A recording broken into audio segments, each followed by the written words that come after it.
In the face of what appears to be impending doom to the strategy of defunding Obamacare, Republicans are now taking a strategy that, Lewis, I can really only describe as completely disconnected from reality and incredibly selfish, childish, and juvenile. I'll tell you what's going on, and this is written up in the Washington Post.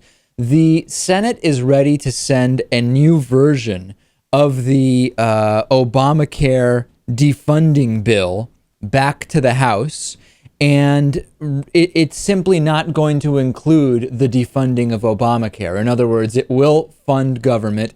It will avoid the government shutdown, but it's not going to defund Obamacare exactly as we predicted. So now Republicans, in I guess some kind of final act of desperation, are trying to insert all sorts of completely unrelated nonsense into the bill. And we've seen this done many times before, have we not, Lewis?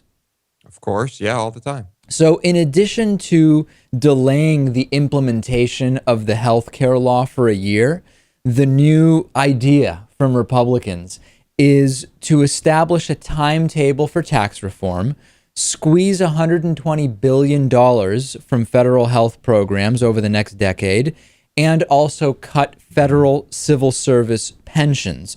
It would also, now listen to this, it would also approve construction of the Keystone XL oil pipeline, and it would advance a number of other Republican goals as written in the Washington Post, including increasing the offshore drilling for oil, blocking federal regulation of greenhouse gas emissions, restricting most forms of federal industry regulation. The only thing missing, as is astutely written in the Washington Post, is a ban on late-term abortions, which privately some Republican aides are saying is being considered. Lewis, this is despicable. This is a complete waste of taxpayer time and money, a perversion of the democratic process, and not altogether surprising. Not surprising. It's embarrassing. It really truly is embarrassing. I'm embarrassed to be an American citizen when I hear that things like this are happening in government. And I hope the rest of the world is kind of blind to this because I don't want them laughing at me. Yeah, and remember, the debt ceiling, which is part of the controversy here, that Republicans are now very concerned that President Obama is going to raise the debt ceiling. The debt ceiling was raised 7 times under George W. Bush, and Paul Ryan, Eric Cantor, John Boehner, Mitch McConnell, all of these Republicans and many more voted to raise it each and every time. So again, if we are to step back and say, let's explore honestly whether raising the debt ceiling does or doesn't make sense. Let's assume that we're going to have that conversation in an honest way.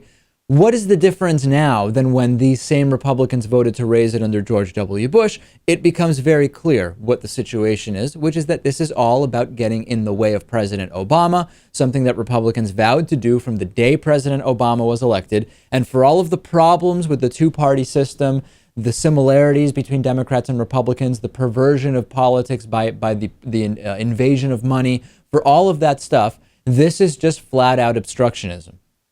Right. It's basically like a cafeteria food fight. I mean, you've got both parties on either side. It's so juvenile. It's so ridiculous.